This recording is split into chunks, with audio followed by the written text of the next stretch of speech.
The Subcommittee on Economic Development, Public Buildings, and Emergency Management will come to order. Chair asks unanimous consent that I be authorized to declare recess at any time during today's hearing without objection. So ordered. Chair also asks unanimous consent that members not on the subcommittee be permitted to sit with the subcommittee at today's hearing and ask questions without objection. So ordered. As a reminder, if members wish to insert a document into the record, please also email it to documentsti@mail.house.gov. The chair now recognizes himself for the purposes of an opening statement for 5 minutes. Let me just begin with an apology to those who have traveled far and waited long and dealt with Washington, D.C. for our tardiness here. Sometimes things are out of our control. It's really not an excuse, but I just want to acknowledge that your time is valuable and we appreciate it. I want to thank our witnesses for being here today to discuss the costs associated with designing, constructing, and operating federal courthouses. In 2021, the United States courts updated their official design guide for designing and constructing new federal courthouses. Following the publication of the new design guide, this subcommittee requested that the Government Accountability Office examine the changes that were made and the extent to which these changes would have an impact on the size and cost of courthouses. We made this request because there has been a long history of taxpayer dollars wasted on overbuilt federal courthouses, and we just don't see that as needing to continue. In 2010, GAO reviewed 33 courthouses built between 2000 and 2010 and found they were overbuilt by 3.56 million square feet, costing the taxpayers $835 million plus $51 million annually in additional operation and maintenance costs. That's real money. Following those findings, this committee agreed on a bipartisan basis to stop authorizing new courthouses until the courts updated their process for setting their courthouse priorities. Only after the courts updated their asset management plan, or the AMP process, and used it to adjust their property list for new courthouses did this committee restart authorizing courthouse projects. In 2021, the courts issued a revised design guide for new courthouses. Since no courthouses have been constructed using the 2021 design guide to conduct the 2024 report, GAO looked at 6 recently constructed courthouses that had been built using the previous 2007 design guide. GAO found that if the new design guide had been used for these 6 courthouses, it would have increased the size by almost 6% and the construction cost by almost 12%. Just to reiterate, in 2010, GAO found that courthouses were overbuilt by more than 3 million square feet. The new design guide now will result in 6% more space. This is at least questionable, if not unacceptable. On top of this, despite the results of its own research arm, the Federal Judicial Center, indicating that courtrooms sit dark most days, district court judges have continued to argue that each of them is entitled to a dedicated courtroom, even though state and local courts across the country, many of which handle far more cases, routinely share courtrooms without issue. To accommodate this perceived entitlement, the federal judiciary often includes vacant or unfilled judgeships when calculating the number of courtrooms required in a new courthouse. This results in overbuilt facilities with unused courtrooms and significantly increased construction and maintenance costs. The chair expects that we will either hear that a major driver of the design change is safety and security, particularly the size of circulation spaces. And while the chair agrees that security is important and legitimate consideration, it is our duty to question these things so that we get the most value, including with the efficacy that goes with that. Now, however, the court's own methodology for prioritizing courthouse projects assigns security just 10% of the weighted score, while courtroom and chamber needs make up 50%. It seems lopsided, but here, we're not here to judge, at least prematurely. We want to get the answers. What is even more concerning is that the expansion of the circulation pattern is based in part on an outdated 2012 review of then existing courthouses, some of which were the subject of GAO's 2010 review that they found were overbuilt. It seemed the changes in the design guide had little to do with addressing security issues, so I'm surprised by how much of the design guide focuses on things like millwork and floor and wall finishes and includes notes like polished cement is unacceptable. Frankly, it's hard to believe that at a time when Congress and the President are focused on downsizing the federal government and balancing the budget, the judiciary remains so tone-deaf to the fiscal realities. I mean, I walk on polished, probably unpolished concrete around here every single day, and I'm perfectly happy with it. The United States Courthouse project priority for fiscal year 2026 includes a request for $863 million for new courthouse construction. The United States courts are asking Congress, and more importantly, our bosses, the American taxpayer, to spend hundreds of millions of dollars of new courthouse construction, despite decades of oversight that has found the design guides have enabled the construction of courthouses that are too large and too costly. Going forward, Congress must take a hard look at the construction priorities of the United States courts, especially the 2021 design guide, to ensure that taxpayer dollars are not being wasted. We need to ensure that proposals for new courthouses that this committee must authorize make sense, reduce costs to the taxpayer, and not overbuilt. With that, I look forward to hearing from our witnesses. And just prior to recognizing the ranking member, I want to enter into the record this letter from the Associated Builders and Contractors regarding project labor agreements and the increased cost associated with those. And without objection, so ordered. The chair now recognizes the ranking member Friedman for 5 minutes for her opening statement. Thank you, Chairman Perry. I have to say it's refreshing to be in a committee when we have Congress working in a very bipartisan way, and I think being in agreement on a lot of the issues in front of the committee today. Over the last 45 years, the Government Accountability Office, the GAO, has compiled a large body of work on federal courthouse construction, much of it at the request of this very committee.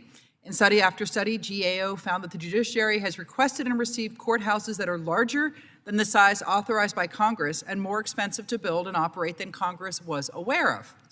Wide latitude amongst judiciary and GSA decision makers in choices about location, design, construction, and finishes often resulted in expensive features in some courthouse projects for reasons that are obscure.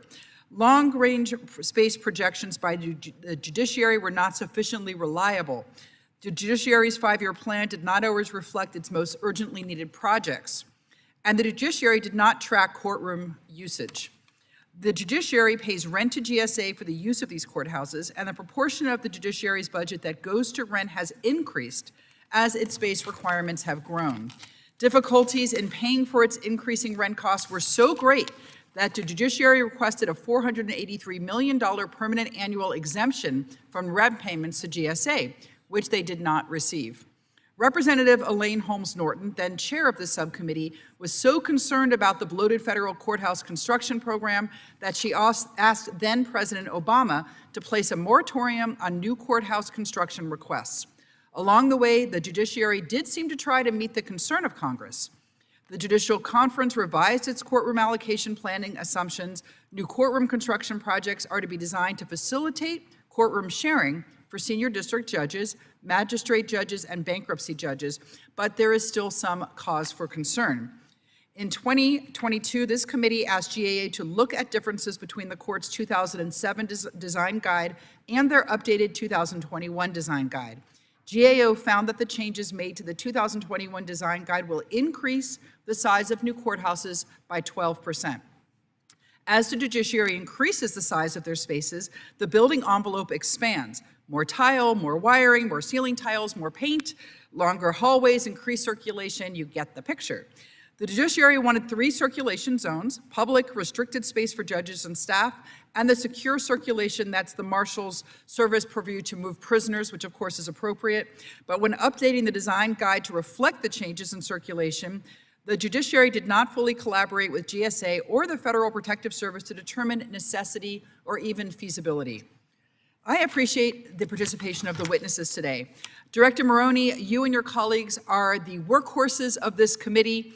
Year after year, report after report, your work is incalculable to the effective and efficient operations of the United States, and I want to thank you. Judge Suddaby, I assume that you and your colleagues are probably annoyed by coming in front of Congress to ask, as we ask these questions. So I really do appreciate your being here and your patience with us. I hope we can work together collaboratively. So thank you for being here. And Commissioner Peters, I'm particularly pleased to see you here today since I'm told you declined to participate in our last hearing on federal real estate. I look forward to learning more about your plans to shed 63% of your workforce and 50% of your budget, all without impeding the progress of courthouses under construction and courthouses that need repairs and maintenance. Interested to see how that can happen. So thank you, Mr. Chairman, and I yield back. The chair thanks the gentlelady. The chair would now like to welcome our witnesses and thank them again for being here today, and thank you for your patience with us. Briefly, I'd like to take just a moment to explain our lighting system to our witnesses. There are 3 lights in front of you. Green means go, yellow means you're running out of time, and red means to conclude your remarks. The chair asks unanimous consent that witnesses' full statements be included in the record without objection, so ordered. The chair also asks unanimous consent that the record of today's hearing remain open until such time as our witnesses have provided answers to any questions that may be submitted to them in writing without objection, so ordered. The chair also asks unanimous consent that the record remain open for 15 days for any additional comments and information submitted by members or witnesses to be included in the record of today's hearing without objection, so ordered. As your written testimony has been made part of the record, the subcommittee asks that you limit your oral remarks to 5 minutes. And with that, Mr. Marroni, you are now recognized for 5 minutes for your testimony, sir. Thank you, Chairman Perry, Ranking Member Friedman, and members of the subcommittee. I'm pleased to be here today to discuss the judiciary's revised design standards for federal courthouses and the likely impact on courthouse costs. The judiciary issued these revised standards as part of a 2021 update to the U.S. Courts Design Guide. That guide sets standards for designing and constructing federal courthouses and is meant to help GSA and other stakeholders build functional and cost-effective courthouses. The judiciary updated the design guide for several reasons, including to improve security, provide flexibility for local courts involved in new courthouse projects, and to contain costs. Cost containment is certainly an important goal because federal courthouses, like all federal real property, require a significant investment of taxpayer resources. It can cost over $100 million simply to build a new courthouse, and even more to operate and maintain those buildings over time. As a result, changes to design standards are important, particularly now as Congress and executive branch agencies are taking steps to reduce the federal real property footprint. Given that, last year we reviewed the changes the judiciary made in the 2021 Design Guide and analyzed their potential impact on the size and cost of future courthouse projects. We identified 16 substantive changes and estimated that together they would increase the size of future courthouses by 6% and their cost by 12% on average. This could equate to tens of millions of dollars in additional construction spending. For example, when we modeled what would happen if 7 courthouse projects were designed according to the updated design standards, we found it would increase the construction cost for those 7 projects by an estimated $143 million. These higher estimated costs are due in part to changes in the 2021 Design Guide that increased the amount of space allotted to design pathways like hallways and stairways between courtrooms and other judiciary spaces. For example, we estimated that the updated standards would provide about 350 additional square feet of circulation space for each district courtroom in a courthouse. Building in this additional space not only increases the size of judiciary space, it also increases the size of the overall courthouse, making it more expensive to build, operate, and maintain. The judiciary cited the need for improved security as the basis for the higher amounts of circulation space, and the security of federal courthouses is certainly a key consideration for their design and construction. However, we found that judiciary did not fully collaborate with GSA when deciding to make this and other updates to the design guide. Specifically, while the judiciary solicited input from GSA on its planned changes to the design guide and met with GSA to discuss concerns with the final draft, it did not consistently engage in two-way communication. For example, the judiciary did not fully address GSA's concerns that the revised circulation standards were based on a 2012 contract study of older courthouses, some of which GAO had previously found to be oversized.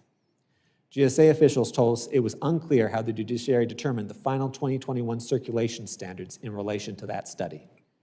GSA also raised concerns that the proposed changes would significantly increase the overall size and cost of courthouse projects, which is consistent with our own analysis. While the judiciary adjusted some of its proposed circulation changes based on GSA's feedback, it did not fully address these concerns. Given the significant cost implications, we recommended that the judiciary, in collaboration with GSA, reassess the need for the revised circulation standards in the 2021 Design Guide. The judiciary is now working with GSA to identify an approach for reassessing these standards, and that's a positive step. If the judiciary determines that the increase in circulation space isn't needed, then the federal government could avoid tens of millions of dollars in costs. And if the judiciary decides it is important to keep those increases in the guide, then it will have a stronger basis to justify the higher costs. That's important as the federal government moves to right-size its federal real property footprint. Mr. Chairman, that concludes my opening statement. I'll be happy to answer any questions. Chair thanks you, gentlemen, for your testimony. The chair now recognizes Judge Suddaby. You are recognized for your testimony for 5 minutes, sir. Chairman Perry,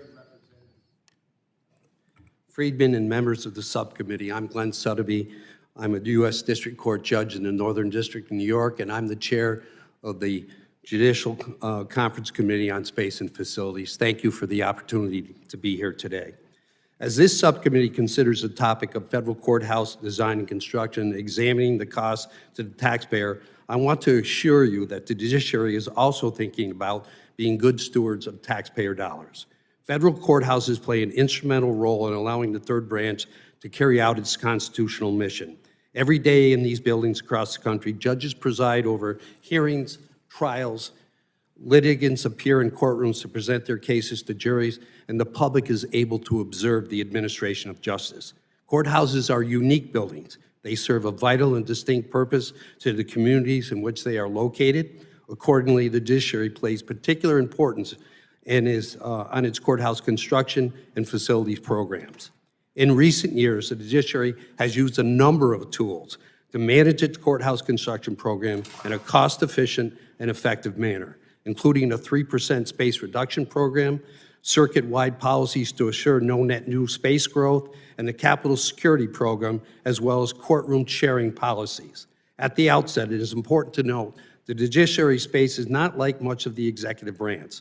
The Constitution and statutes passed by Congress require us to have a presence and hold court in hundreds of communities across this country to ensure there is equal access to justice for all. The vast majority of the courthouses are buildings that have been in place for decades, many of which have deferred maintenance liabilities.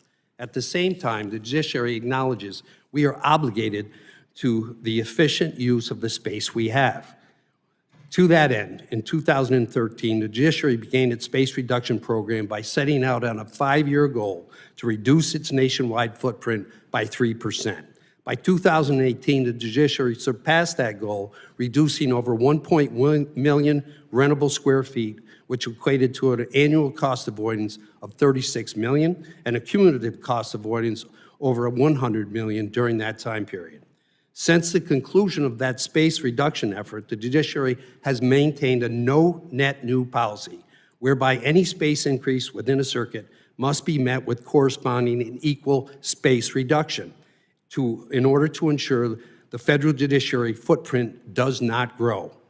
Courts today are still finding innovative ways to do more with less, closing underused non-resident courthouses and leveraging open office workspace strategies to gain greater efficiencies. The Judicial Conference has also developed its capital security program, which provides funding to address security deficiencies in existing courthouses. Where physical renovations are viable, the construction of new courthouses is not needed or expected in the foreseeable future. The program's goals include utilizing buildings and government resources in a cost-effective manner to address security deficiencies that put the public and government staff at risk, also providing lower-cost alternatives to higher-cost capital investments. This cost-effective program has reduced the need for new courthouses in many locations across the country. Since 2011, the judiciary has implemented 3 separate courthouse sharing policies. Courtroom sharing is required in all new construction projects for senior magistrate and bankruptcy court judges. The judiciary also requires sharing policies to be followed when a court needs to build out additional space in any existing facility as a result of newly authorized judgeships. An important tool in implementing our courthouse construction program is the U.S. Courts Design Guide. The design guide set forth the judiciary's unique essential requirements for design, construction, and renovation of facilities. In March 2017, the Judicial Conference approved undertaking a comprehensive review and revision of the existing design guide, which was previously updated in 2007. As a result, a number of new courthouse construction projects being completed, it was determined that the previous design guide was outdated in terms of industry standards and practices and did not reference critical judicial conference policies, including courtroom sharing. The updated design guide was incorporated by the Judicial Conference, and these policies and standards were incorporated. The judiciary is evaluating and addressing each of the recommendations made by the 2024 GAO report, including reassessing the need for increased circulation requirements and collaborating with GSA on mutually acceptable methodologies. As always, the judiciary looks forward to working together with the subcommittee and this executive branch subcommittee to design and construct courthouses that meet the branch's unique needs and enable us to carry out our constitutional mission. Thank you for the opportunity to be here today, and I'm happy to answer any questions. Chair, thanks to Judge. Sir, Mr. Peters, you are now recognized for your testimony for 5 minutes. Good morning, Chairman Perry, Ranking Member Friedman, and distinguished members of the subcommittee. My name is Michael Peters, and I serve as Commissioner of the Public Buildings Service at the U.S. General Services Administration. I accepted this position for 2 reasons. First, it enabled me to fulfill a calling to public service I had not previously answered, and second, it provides me with an opportunity to contribute to addressing the unsustainable imbalance between our federal revenues and expenditures. I'm honored to be serving in this role and grateful for the opportunity to appear before you today to discuss the federal courthouse program. Since stepping into this role in January, I've been focused on realigning PBS with its core mission, delivering efficient, cost-effective real estate solutions that support federal agencies and serve the American taxpayer. Acting Administrator Stephen Ahikian and I share a fundamental belief with this committee. Taxpayers shouldn't pay to keep the lights on when nobody's home. That's why we're committed to identifying and shedding costly, underused space while investing in the assets that matter most. To date, we've sold 19 federal properties, avoiding $49 million in deferred maintenance, and initiated the termination of nearly 600 vacant or underused leases, saving $298 million in future obligations. My strategy centers on focusing limited capital on core mission-critical facilities like courthouses, while leveraging the private sector where appropriate. PBS partners closely with the federal judiciary to deliver courthouse projects that meet evolving security and operational needs. Since 2016, we've completed 10 major courthouse projects with more underway, totaling over $2 billion in investment. We've also made significant progress under the courthouse security program. However, these gains haven't come without challenges. GSA currently faces over $24 billion in deferred maintenance needs, $8.3 billion of which is tied to courthouses alone. Prioritization is essential, and we must continue to ensure that every courthouse project approved by Congress delivers on time, on budget, and aligned with judicial needs. In closing, GSA is dedicated to right-sizing the federal real estate portfolio, reducing liabilities, and investing where it matters most. I'm proud of the progress we're making, and I look forward to working with you to deliver on this mission. Thank you, and I welcome your questions. Chair, thanks, gentlemen, and all our witnesses. Thank you for your testimony. We'll now turn to question. The chair now recognizes the ranking member, Friedman, for her questions. Thank you, Mr. Chair. Mr. Peters, thank you again for being here today. The Inflation Reduction Act, the IRA, provided GSA with $3.4 billion for building renovations and improvements, $975 million to support the emerging and sustainable technologies, $2.15 billion for low embodied carbon materials and construction and renovation projects, and $250 million to turn GSA facilities into high-performance green buildings. GSA identified 164 projects to be supported with the IRA funding, 42 federal courthouses, 69 federal buildings, and 53 land points of entry. These projects include modernizing buildings, replacing windows, repairing building facades, making deep energy retrofits, installing stormwater management technology, stabilizing garages and foundations, resurfacing parking lots, and replacing windows and lighting. And to be clear, a lot of these kinds of upgrades also make buildings run more efficiently and make them less expensive to operate in the long run. So there's a lot of good reasons to do this work. What is the status of the courthouse modernization projects that GSA identified as good candidates for IRA funding? And I'll also ask a second question. You can answer them both at once. Will GSA move forward with the projects for which funding has not yet been obligated? Thank you for the question. So we've done an assessment in conjunction with the work here, and we are continuing to utilize IRA funds both for LPOE projects and for courthouse projects. The requirement we have is that we must comply with the legislation and the law, but we need to find cost-effective alternatives. So if there were a situation, you mentioned low embodied carbon, where low embodied carbon solution was prohibitively expensive relative to a more standard solution, we wouldn't proceed with the IRA funding in that case. But to date, we've been able to utilize IRA funding and have actually over $1 billion of funding that we look forward to utilizing moving forward for LPOEs and for courthouses. Thank you very much. So GSA's approach to reducing waste and construction costs has included a focus on energy efficiency in both existing federal buildings and new construction. This has been the case for the past 30 years through both Democratic and Republican presidents and leadership. These projects are, like I mentioned, are often undertaken as energy savings performance contracts where the federal funds are leveraged to attract private investment. Does GSA currently have any energy savings performance contracts in federal courthouses? And how is GSA's contracting freeze impacting these projects? So we do continue to utilize ESPCs. We've scrutinized and evaluated them on a case-by-case basis. I think your assessment is accurate that in many cases in the past, we've been able to employ technology. You can call it green technology, you can call it energy-saving technology, whatever it is. We want to deliver the most value to taxpayers that we can. So we're not opposed to saving money. Now, we are opposed if there is a low-cost alternative, perhaps natural gas, that is the low-cost solution. We don't want to feel like we're obligated to put a solar panel on a roof if we have a lower cost solution for securing energy. But we're not prohibiting any type of energy sources in our projects going forward. I can't speak. I'd be happy to get back to you on ESPCs in courthouses in particular.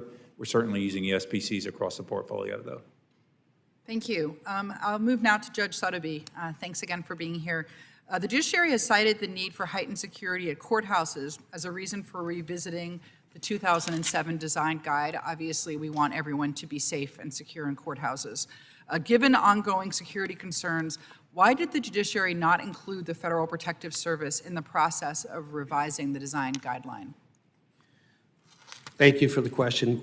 We participated with our stakeholders, GSA, the Marshal Service, and FPS. FPS was consulted. FPS took the position that they weren't really involved in the design guide. They were responsible for the exterior of the courthouses, the courthouse proper, the properties, and certainly going forward with any courthouse construction, we're going to be consulting with FPS to say, where do you want to put cameras? How do you envision courthouse hardening projects to make sure that that building is secure? Thank you. Mr. Marroni, in 2013, GAO cited gross overestimates by the judiciary of projected additional judgeships, a refusal to share courtrooms and courthouses constructed by the GSA that far exceed the congressionally approved square footage as reasons for the overruns. So my question is, how has the implementation of courtroom sharing requirements for bankruptcy, magistrate, and senior district judges impacted the judiciary's courthouse construction requests? So it's certainly, when you use courtroom sharing, it reduces the number of courtrooms you need to build in courthouses, so that is going to have a positive effect on reducing the cost of construction. Courtroom sharing is a great way to maximize the utilization of your space. Thank you. I yield back. Chair thanks Representative Gentlelady. Chair now recognizes himself for 5 minutes of questioning. I guess I'm going to start with Mr. Marroni here. Your most recent report said that the changes to the 2021 design guide result in significant size and cost of future courthouses. And it seems to me, Like, I think if nothing else, we ought to just maybe question this process as the beginning here. You're working with the Conference Committee on Space and Facilities, with which Judge Suddaby, I guess, chairs.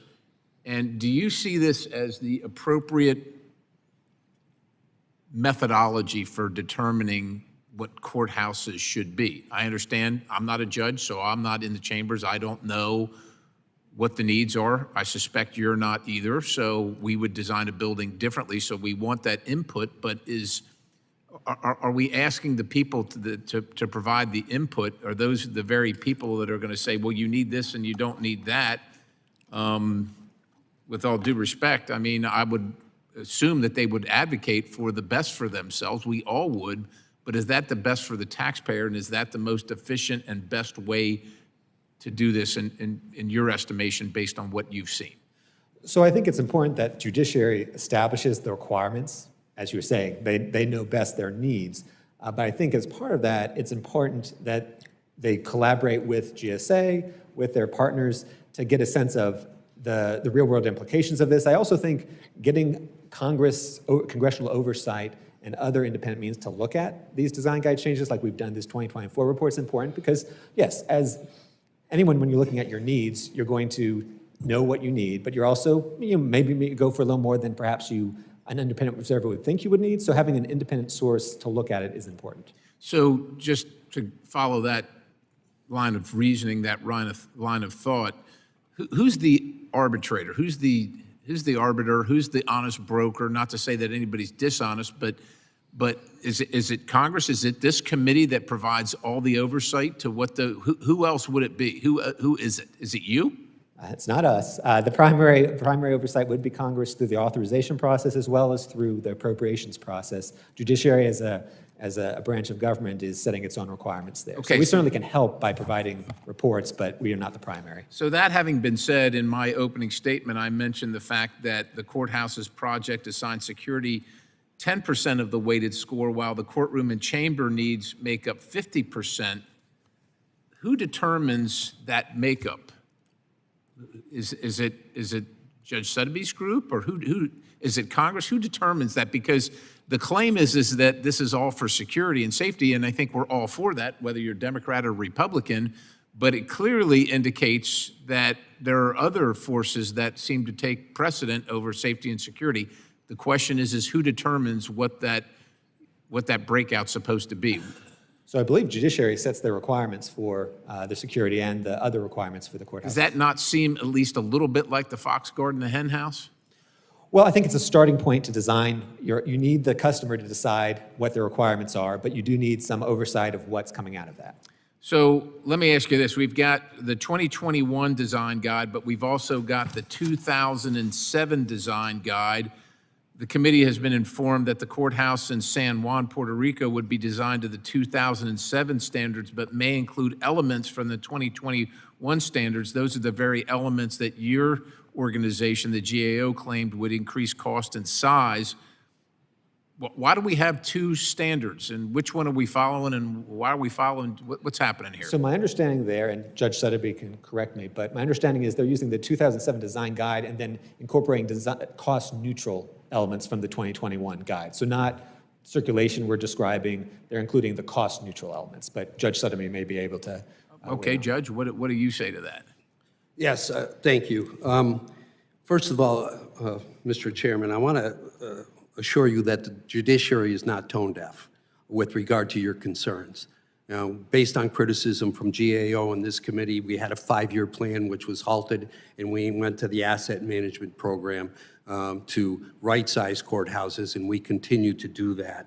And we look for every opportunity to downsize courts. We are not looking to build bigger, more elaborate courthouses. We are trying to build secure courthouses that will last the cycle that GSA sets with a 100-year building cycle. So these things that, when the design guide, the 2007 design guide was in effect when Puerto Rico was authorized to go forward with their new construction based on their seismic retrofit concerns and the building being unsafe. Therefore, the 2007 guide would be used.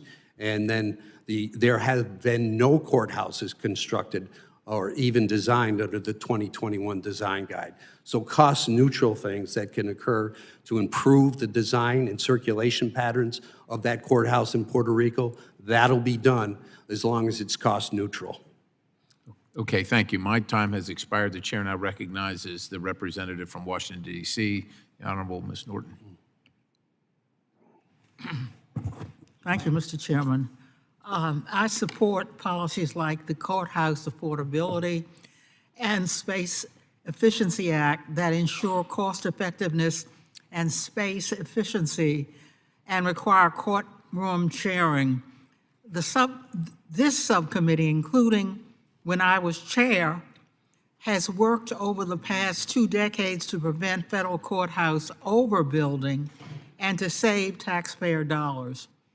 The judiciary has a history of providing flawed projections for future courthouses, which has led to underutilized courtrooms across the nation. This is why the Public Buildings Service must collaborate with the Judicial Conference on Space Efficiencies. Commissioner Peters, how does this administration plan to collaborate with the judiciary to effectively manage the design and construction of courthouse projects and implement courtroom sharing policies? Thank you for the question, Representative Norton. Thank you for the question, Representative Norton. That's a great question. One of the things that I was really surprised by when I first assumed this role was the lack of data we had, not just about courtroom utilization, but really about utilization of federal properties across our entire portfolio. One of the benefits that I had going for me was that through the WRDA legislation, which was passed, we were instructed to work with OMB to begin developing occupancy data across the portfolio. Actually, late last night, that data just started coming in, and that'll really inform our decision-making on a go-forward basis across the federal portfolio of which assets to dispose of and where to consolidate. With respect to the courts, we're really lacking in that type of data and don't have a good understanding of occupancy going forward. The bills you referenced do call for to begin developing utilization data in the courthouses, and I think that would be important data for all of us, both the courts, Congress, and us at GSA, to identify where there are opportunities to increase utilization, where we have shortfalls and might need to consider adding additional space or adding additional courts. In terms of the court's actual utilization of their facilities, that's really outside of GSA's control. That's a matter for the courts to assess. I would say it is our collective duty and Congress's for sure to determine how to allocate the very scarce capital we have in an environment where we have almost $37 trillion in debt. We don't have a lot of excess funds. We don't even have enough funds to address the $8.5 billion of deferred maintenance within the portfolio. So we need to be very judicious in building new courthouses and making certain that when we do so, it's because there's a true need there, and putting a close eye to that. Thank you. Mr. Marroni, what steps can Congress take to work with the Public Building Service and the judiciary to ensure smart asset management for courthouses? I think Congress needs to do things like this, these kind of hearings, ask tough questions during both the prospectus process and during appropriations to understand the basis for requests for funding for courthouse projects and have that independent look. Justice Suddaby, how can members of Congress be assured that the planning of new courthouses is consistent with the actual needs of the judiciary? The new courthouse AMP program, where we evaluate every year the needs for every court across this country. It's called a urgency evaluation to consider that court's needs with regard to space, number of judges, number of courtrooms, number of chambers, as well as security concerns. All that is weighed and they're ranked. And we act on the ones that are most urgent at that time. We have a courthouse priorities list that all of this came out of the stop work order by Congress with regard to courthouses on the 5-year plan and reassessing how we looked at planning and constructing new courthouses. With regard to, the overbuilding, again, the judiciary heard this committee and GAO's concerns, and projected judgeships are no longer part of the calculation that is done with regard to determining whether courthouses, the size of courthouses and how they're built. There's a 10-year window that we look at. If there are senior judges or judges who are active judges and are looking at taking senior within that 10-year period, the courthouse is appropriately built for that future expansion, but nothing else. So there are a number of things that the court does, continuing to look at our portfolio and make sure only the most urgent courts across the country are going to percolate up to the top of that list to get consideration. And we do that in conjunction with GSA to make sure that we're doing things appropriately. And of course, they come to Congress with a prospectus. And all of this is put through the Space and Facilities Committee and the Judicial Conference for approval before it comes here to you for your appropriation approvals. Thank you. I yield back. Chair thanks the gentlelady. The chair now turns to Representative Barrett.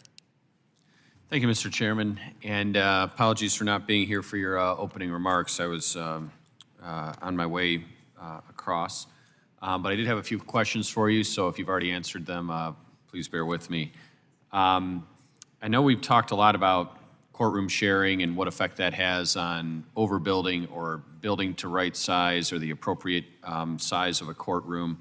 Can you give us any, either of you that have had insight into this, has there been any look at what % of the time a courtroom is in use versus time that it is essentially dormant and not in use and could help facilitate that courtroom sharing? I'm happy to take the question. Courtroom sharing has been in place now since 2009 for both magistrate judges and senior judges, and then bankruptcy court judges since 2011. Any construction that goes forward includes those requirements. Right. And any build out in an existing courthouse includes those elements. Now, the We've got a courtroom lot is of a unique legacy courtrooms that aren't under that condition, right? Because they haven't been built or updated since then. And if we look, and not to interrupt you or cut you off, but if we look retrospectively, do we do any analysis of what % of the time, and this is just an oversimplification of my own kind of understanding of this, is that most cases end up, not going to a full trial with the jury and everything else. I'm sure the courtrooms are used for other proceedings along the way, but like the stuff you see on Law and Order is less likely to happen in real life with dramatic jury trials and everything else, thereby probably offloading some of the need for courtrooms that are fairly dormant most of the time. Is that accurate?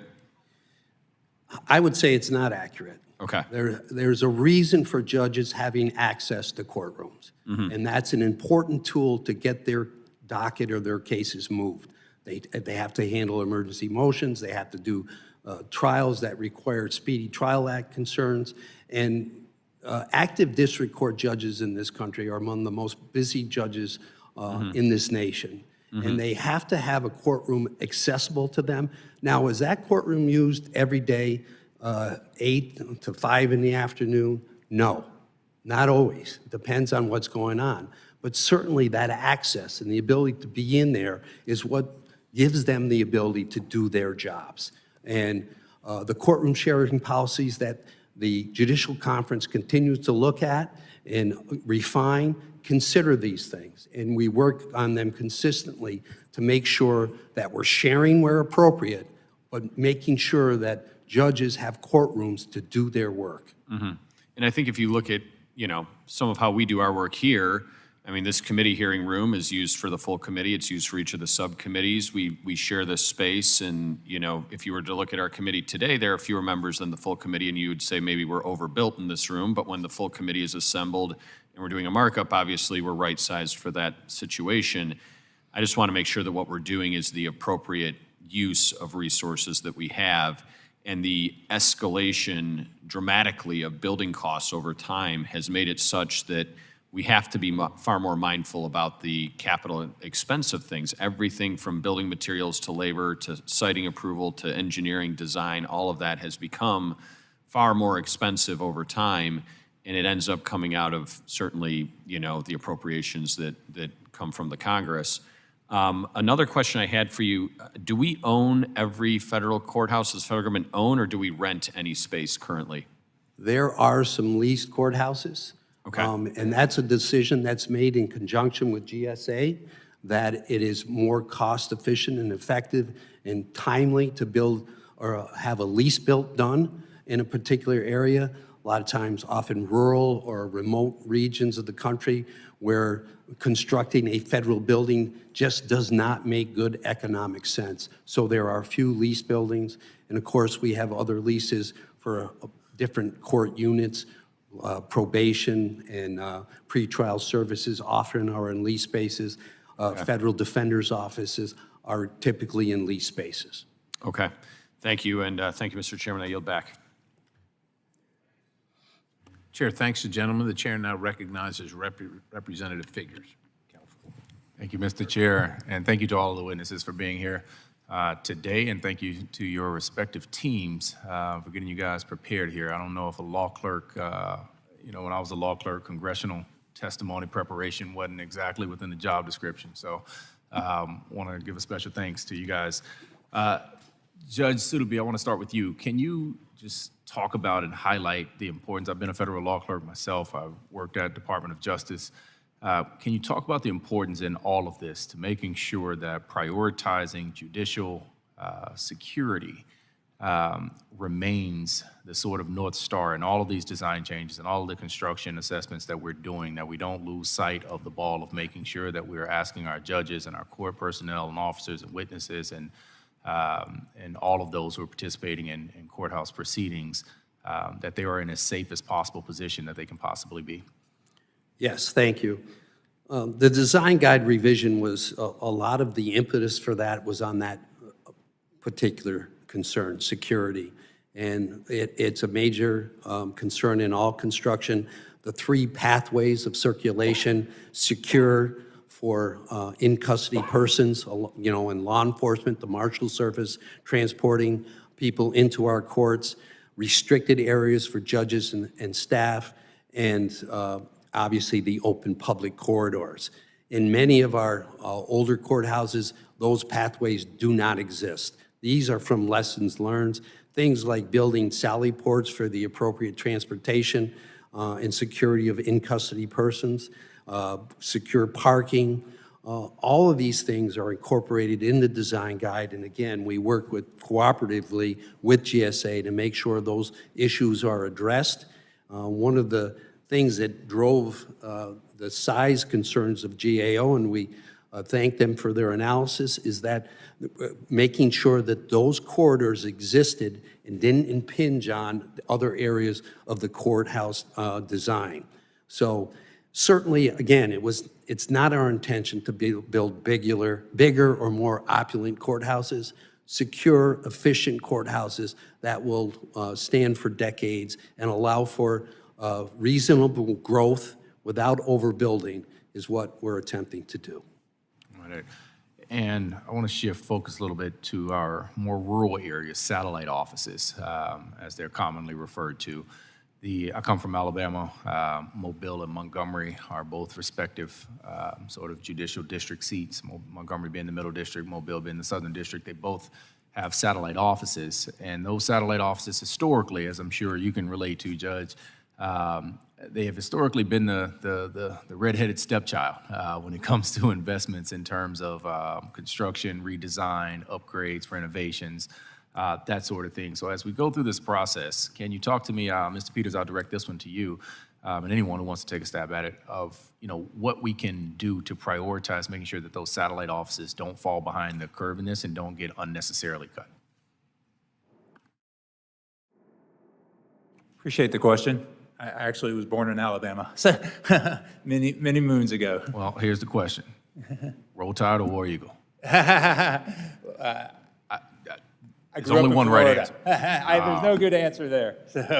But that's a great question. I mean, we have a great partnership with the courts and work with them. I've met with Judge Suddaby on more than one occasion before this, and they really set the priority in terms of which projects get prioritization, both for new construction as well as dealing with deferred maintenance in our facilities. And you're right, there are a lot of courthouses, particularly some of these stepchilds, but even here within the district that are neglected, right? Of our $24 billion in deferred maintenance across GSA, over $8 billion of that is just within the courts. And they're not nice to have. They're critical needs that need to be addressed, and we're working with you to deal with that. So, And I don't want to cut you off, but I got one more question I want to squeeze in. Throughout the DOGE process, there were numerous federal facilities that were listed for sale, federal property that was listed for sale, and in some cases, this was shared space between federal courthouses and maybe a non-judicial space. Were any of you guys consulted in your roles with any of the proposed cuts? And the reason I ask this is because there was courthouse space in one of my areas that was very valuable and vital parking, that without it, they don't build parking decks underground in Mobile, Alabama for hurricanes and sea level issues. Without it, employees will be in a tough spot. So A, I want to work with you guys to hopefully try to resolve those issues, but B, just want to know if any of you guys were consulted in the sort of listing of federal property as it related to shared space with federal courts throughout the DOGE process. if you don't mind, I'll answer that first, and then I'll let the judge comment.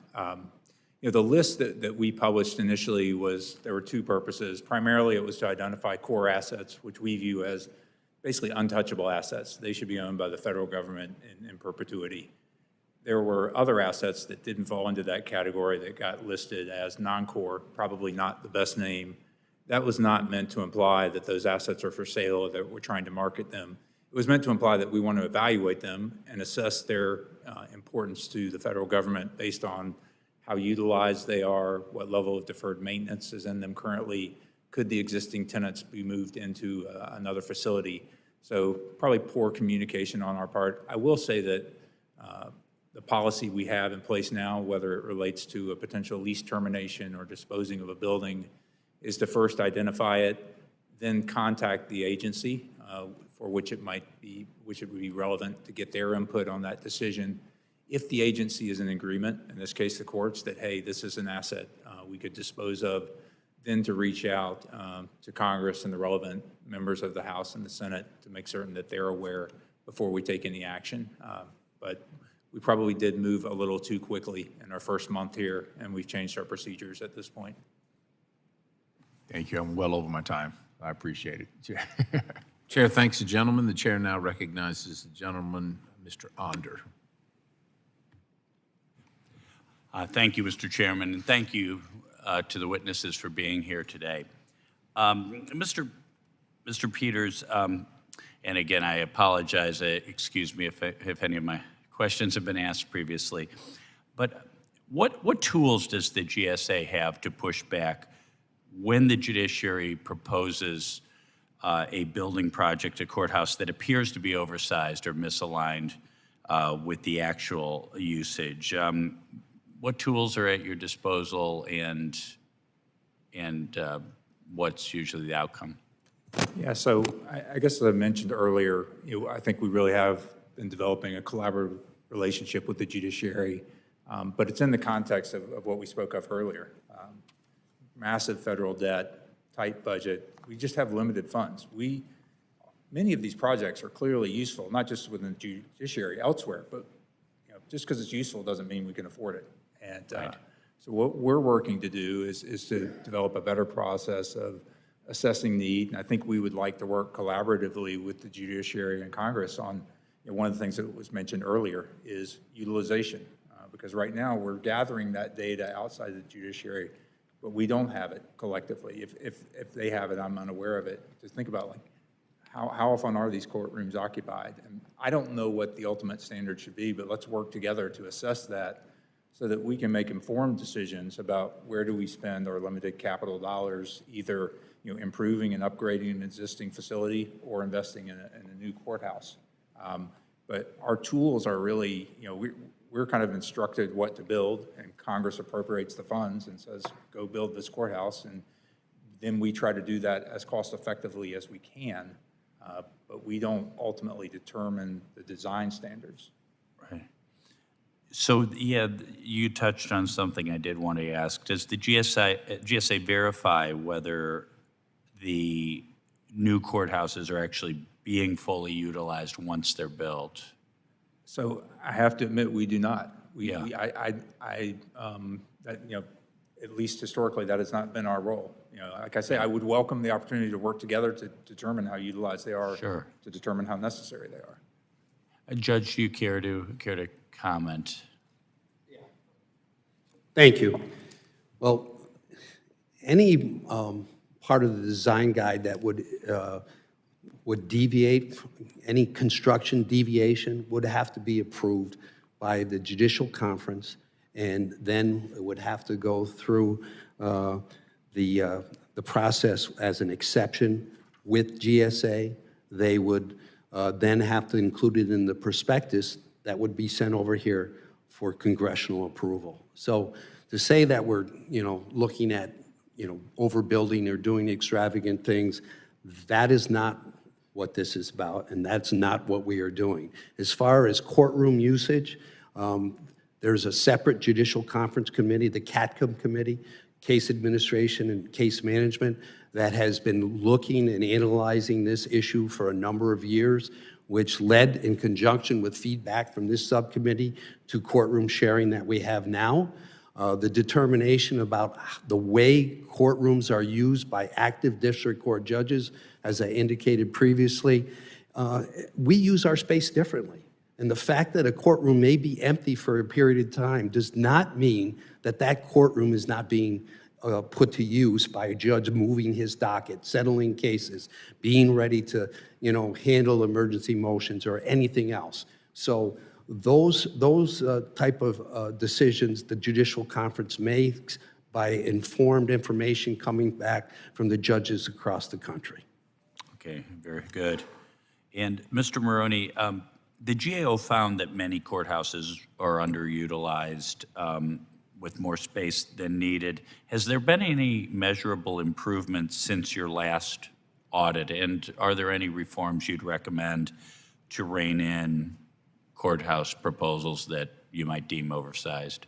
So our last look at this was in 2010, so quite some time ago. I don't have current data on the utilization. I do think the adoption of courtroom sharing has been an important step. I think that's worth looking further at, and I do agree with Commissioner Peters.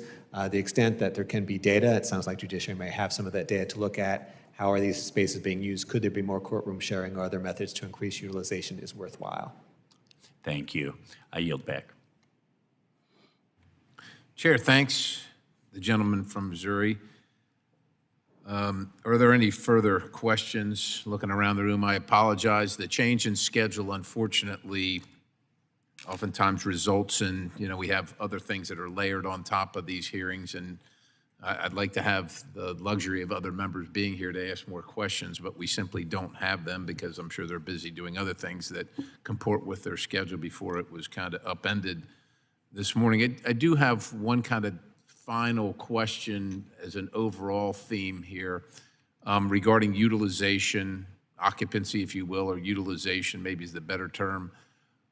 Who is collecting that information right now? Is there any ongoing collection? And I imagine differently from some other federal facility where we're looking for occupancy, it seems to me that the court has a very unique circumstance where they might have a competing interest in the same room or something like that. So we would have to identify that as a specific category to capture. But is anyone doing that who should be doing it, who's best suited to do it? It is being done, and it's done by the Judicial Conference Committee that I just mentioned. We refer to it as CATCOM, and the recommendations of this subcommittee to the judiciary led to courtroom sharing in the areas that we thought were appropriate, and those utilization factors are, the ongoing study. But as I've indicated, the use is so unique and different to any other We public. understand, and we're not Public here to space. challenge that, but we need to have the data. In talking to both of you, or all three of you, regarding Congress's role in oversight, we can't do a good job at that, or an adequate job, if we don't have the information. So there's a study that's ongoing. Is it just a continual study, or is there going to be some end to it that we receive a report? How will we know, or can we just tap into that information at any time and get utilization rates for this courtroom or that courtroom in this courthouse? This is how many times somebody was in this one when somebody else needed to use it. How is that all meted out at this point? The CAPCON committee, again, is the one would be responsible for that, and we can certainly ask them if they have those sort of statistics and numbers. Mr. Chairman, for example, I just turned senior this past year as a district court judge. In my entire career, I have never had a single courtroom that I was assigned to. I have shared courtrooms with other senior judges and other active judges because I'm in a federal office building with courtrooms that are available throughout the building. So we make do with what we have and do it effectively and efficiently, I think. But certainly the way that the courtrooms are used, I think there's a lack of appreciation of how critical it is to have that availability. And certainly the judiciary is always looking for ways to maximize and the usage, minimize more space, and give back space when we can. And those programs that I've mentioned, those tools that we've been doing, are continuing all the time. So the answer you're looking for, we will approach the CATCOM committee, see what information they have, and see if we can provide that information back to this committee, what they have, sir. Well, the chair thanks the judge, and thanks the gentleman for that, and understand, regardless of whether the questions come from myself or other members here, we're having this hearing so that we can formulate appropriate public policy, and so we're seeking information. It would be, I think, derelict if we were to make those decisions without having the correct input, and I don't think you'd like the outcome of that either. So it'd be better to have the input so that we can make decisions whether I think that, the majority of the consideration should be on security as opposed to how the courtroom is structured or whatever. That's one person's opinion, but I think we all need the information so that we can do the job that we're tasked to do. That's the purpose for this hearing. And so I'm asking you that question so that we get the information, because if we're not going to get the information, or we're not knowing when we're going to get the information, then I suspect this body's going to move to say, you're going to provide this information this way by this time so we can make a decision, all right? So that's the reason for the question. Understood, sir. I didn't take exception to that. We'll try and get you the information and get back. And if I can make just one last comment with regard to, the cost for space. In our own self-interest in these tough budget times, which the judiciary recognizes, rent is one of our biggest must-pays. And when it comes to, an extra conference room or some other type of space within a courthouse, certainly we want to be able to keep staff. And when it comes to a decision between space and personnel to do the work, we're always going to lead towards personnel. So it's in our self-interest to examine our space and make sure that we are right-sized and efficient and optimize the use of our space so we can keep, not only the lights on, but the people that we need to do the job in place. And we understand that you care for your people. We do as well. Whether we're on different sides of the aisle, I'm sure that Ms. Norton and I both agree that a functioning judiciary is critical to our society and the things that we have, the great things that we have in this country. We expect you to advocate for the things that are important to you. We have to be the referees in this thing to determine the right thing is being done. With that, unfortunately, because we have no other members to ask questions, this concludes our hearing for the day. I'd like to thank each of the witnesses for your testimony and for your time and your patience here today. This subcommittee now stands adjourned.